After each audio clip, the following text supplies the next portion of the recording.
Hello, here we are. Good evening, it's Monday. It's 5 o'clock-ish, as always. And here we are for another chapter of The Demon in the Embers. Hope you had a nice weekend. It's been a bit chilly, hasn't it? Although it was nicer yesterday here than they said, so that was quite good. This does feel like it's going on a long time, doesn't it? Not getting back to normal. And sadly, I think it might go on quite a lot longer. But never mind. Here we all are.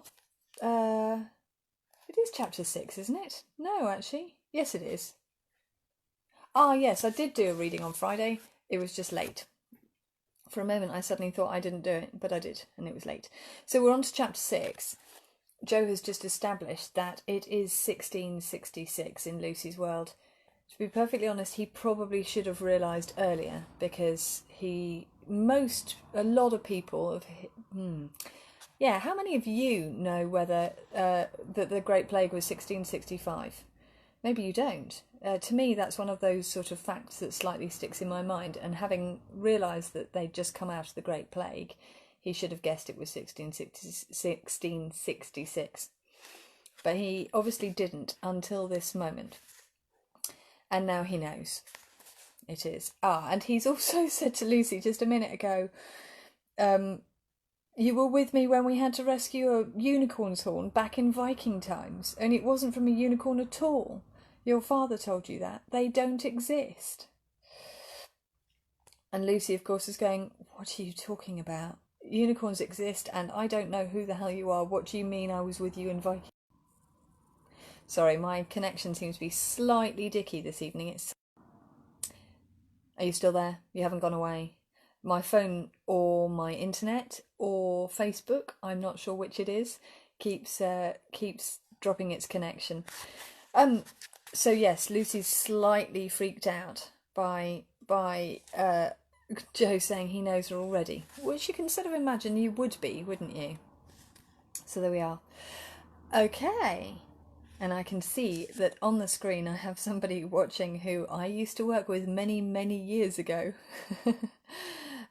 She's just, yeah, she lives in Germany or Austria. I can't remember, Claudia, which is nice. Lovely. Okay, so, oh yeah. Okay, so she says it's 1666. Oh no, Joe cried. What is it? Lucy was alarmed. What's the matter? Joe took a deep breath and plunged into his explanation. I already know you, Lucy. I've met you before, and your parents, and Peter, and Matthew, Cecily, and Anne too, though I've never met Francis. He'd died already before I first met you. Lucy stared at him. Her face had gone white. What are you talking about? We haven't met before. I'd remember you. And even if I didn't, my mother or father would. But they didn't, did they? And nor did Peter. He wouldn't, Joe said with a sigh. None of you would remember me. It was in a different life. Well, 3 different lives, in fact. She shook her head. You're talking nonsense. For another thing, you just said you knew Matthew and my sisters, but not Francis. But Anne died first. You couldn't have met her after Francis was dead. Joe swallowed. Everything was so muddled this time, it was going to be even harder to convince Lucy of the truth. Well, that part doesn't matter, he said, abandoning it for now. The important thing is that I'm not from this world at all. She looked at him, utterly bewildered. It was so frustrating. For him, this was the 4th time they'd had this conversation. Norwich isn't that far away, she objected. I wouldn't call it another world. You should know, you walked here. I didn't know, he said desperately. I just appeared out of my own time. One moment I was at home, the next I was here. But my father said those men were about to drag you away to the ships. They were. That part is true. But he guessed the rest, about my parents being dead and me walking to London. He said the plague was still raging in the east. Norwich was the first town that came into my head. He looked uneasily at Lucy. Her features had hardened. You mean You're not from there. Your parents aren't dead. Joe shook his head. So you lied, she said quietly. You lied about who you are. You lied about why you're here. Her voice rose. Are your parents still alive then? Joe nodded guiltily. Where are they? She cried, outraged. Joe winced. My dad's probably at home in his new house, and my mum's over near the Tower of London. We'd just visited it. He pictured Mum, frozen mid-step on the pavement while he crouched down just behind her. Lucy turned on her heel and marched away from him. Joe hurried after her. They were going down a side street now, and the buildings had closed in again. The gloom matched his mood. For a couple of minutes Lucy completely ignored him. Joe wondered if he should just let her go and make his way back to the house without her. That wouldn't solve the problem, though, only put it off until she got back later. Moreover, Ellen would probably be angry with him for leaving Lucy alone. Suddenly Lucy asked, How did you manage to visit the tower? Her tone was still sharp, but Joe could tell that her curiosity had got the better of her. Did you see the animals? In my time it's different to here, he said. You just buy a ticket and go in. The animals aren't there anymore. They got moved to London Zoo nearly 200 years ago. What's a zoo? 200 years ago? I mean, 200 years before my time. In my world, you see, it's 2015. What's 2015? The date, the year. Lucy fell silent again. Joe's heart sank. He couldn't see a way to win her round. 1666 is an unlucky year, she said after a while, as though he hadn't spoken, because all the Roman numerals are in order. It was Joe's turn to look bemused. Lucy stopped and picked up a broken cobble from the street. Here. She scraped awkwardly on the beam of the house next to them. M for 1,000, D for 500, C for 100, L for 50, X for 10, and VI for 6. That's all the numerals in order.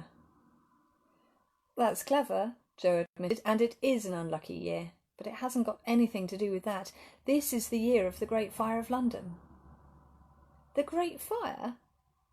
To his amazement, she shook her head and started to laugh. You really are a bit mad, aren't you? The Great Fire was in 1633. My father talks about it sometimes. It burned half the houses on London Bridge and a lot of Thames Street. Joe thought for a moment. That's really strange, he said. I've never heard of that fire. At school we learn about the fire of 1666. Most of what's inside the city walls is going to burn down, including St. Paul's. Lucy's eyes widened. Are you sure? Joe guessed she was humouring him, but then she said, Actually, there have been some other bad omens. There was an eclipse a couple of weeks ago, and another one a fortnight before. Eclipses cause sickness and famine. So maybe you're right, maybe there will be a fire. Joe snorted. What? Lucy narrowed her eyes. Nothing, Joe said quickly. If you're so clever, when will it happen? Joe grimaced. I can't quite remember. September, I think. And how does it start? In a baker's. Which one? He bit his lip. I don't know. Well, a lot of use that is, she exploded. You pretend to be someone you're not. Then you say there's going to be a terrible fire, but you don't know enough for us to stop it happening. Joe hung his head. I'm not sure we could, anyway, even if I could remember the details. This happened before, when you were living in Roman times. He ploughed on, despite the look of disbelief on Lucy's face. I found out that your father was going to be put to death by the Emperor, and I told him. I hoped he might be able to do something to prevent it. But the history books didn't change back in my own time. As far as I know, he was still killed. But this is different, Lucy said impatiently. She just seemed to have decided to ignore everything he said about past lives. This is a whole city. If it's as bad as you say, we have to try and stop it. They paused on the street for a moment as a crowd of men burst out of a doorway, arguing in a language Joe didn't understand. Flemish, I think, Lucy said, seeing him watching them. I just don't know what we can do, Joe said, as the men moved away up the street. It's obvious, she said scornfully. If you're from the future, as you say you are, you just go back to your own world and find out exactly where and when it will be. Then you come back and tell me. Maybe, Joe hesitated. I don't have much control over how I get home, though, or back here again either. He thought of the time at Old Wardour when he'd deliberately got knocked off his horse. It had worked, but it had been risky and painful too. In a way, it had been the start of all the trouble there. As well, he didn't much like the thought of using that strategy again. Then he remembered his St. Christopher. I've got something I have to give you, he said, looking around to make sure they weren't being watched. He unfastened the catch and pulled the pendant out from behind his collar. Where were you hiding that? Lucy asked. I didn't see it when you got changed. It was beneath my undershirt. I wasn't ready to tell you who I was. He could see she still didn't believe his story. And why do I need it? She asked, plainly humouring him this time.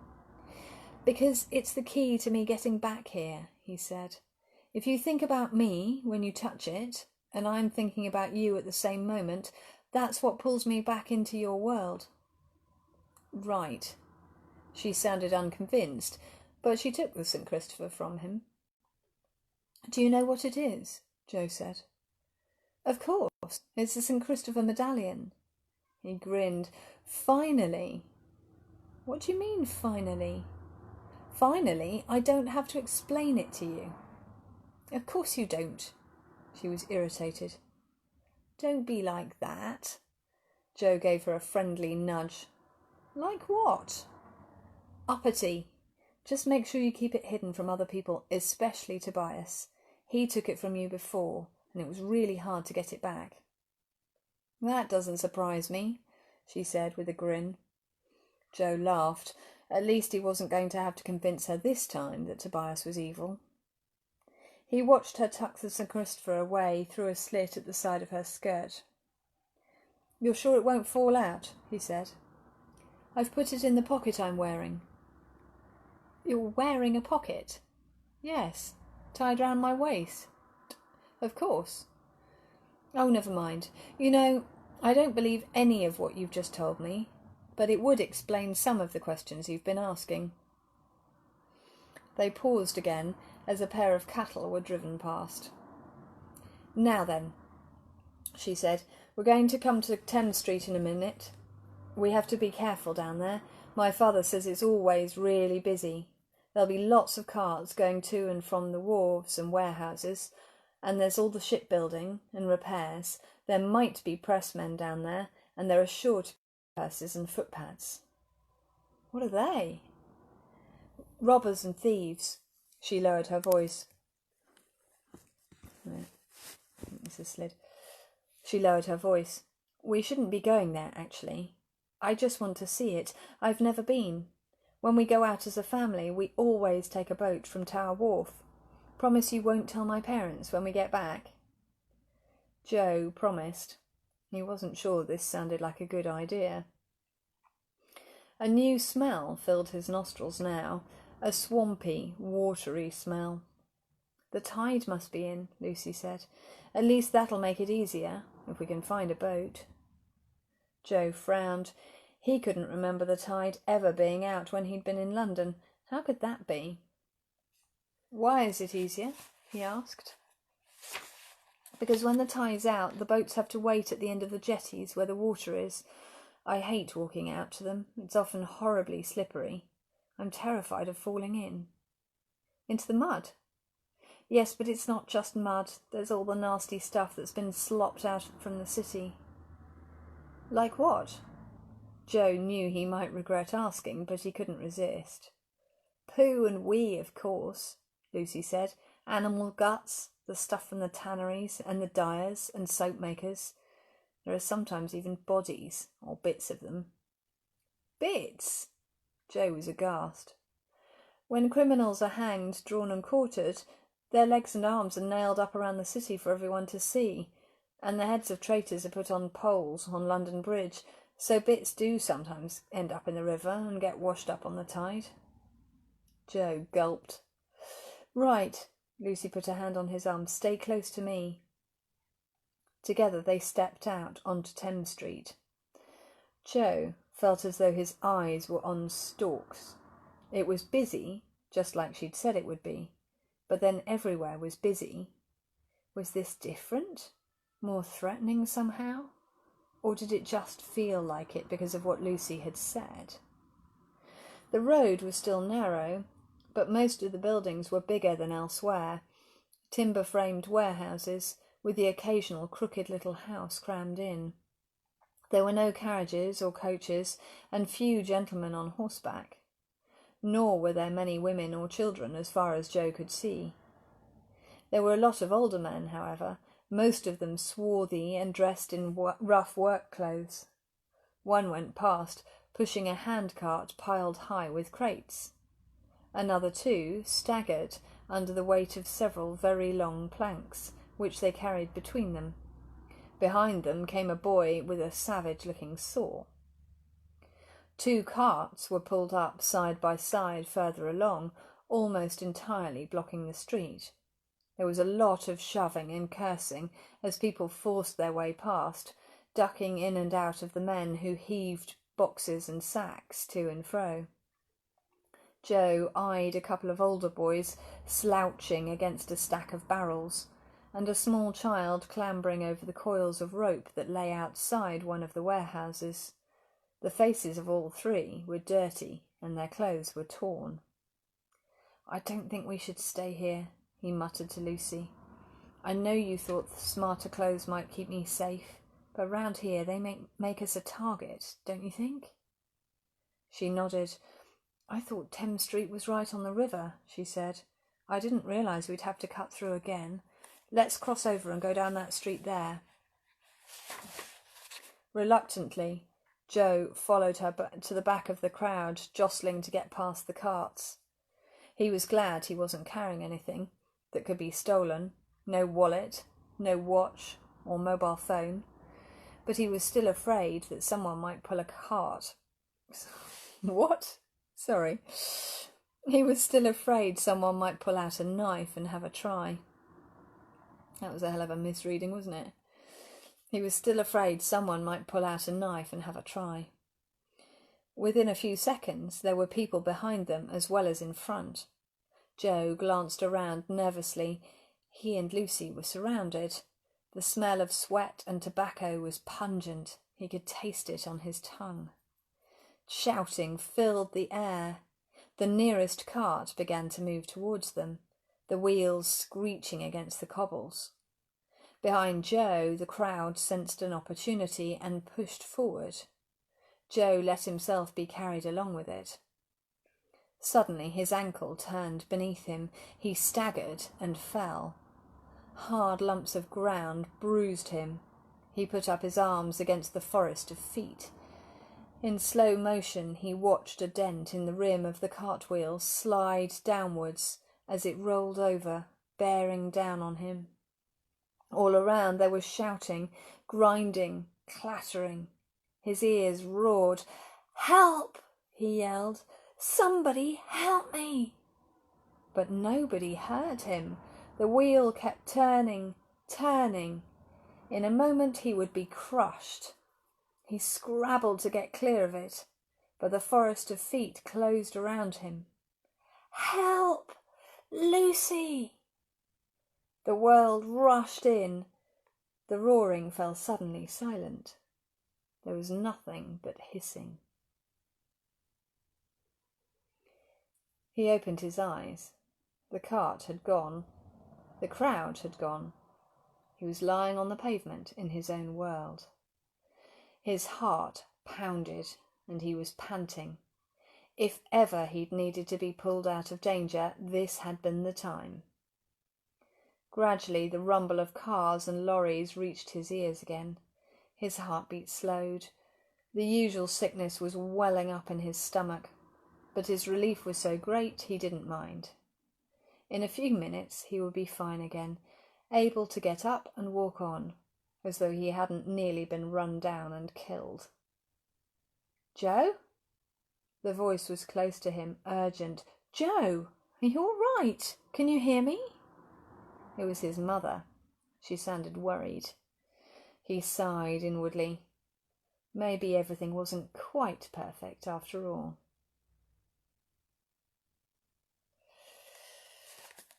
Wow. Saved from the teeth of danger. Not real teeth, but about to be run over. And now safe back in his own world. But he's going to have some explaining to do, isn't he? Because he's lying on the pavement, having apparently passed out. Which is not good. Never mind. We'll see how he manages that tomorrow. So I'll see you again tomorrow, 5 o'clock, same time, same place, chapter 7.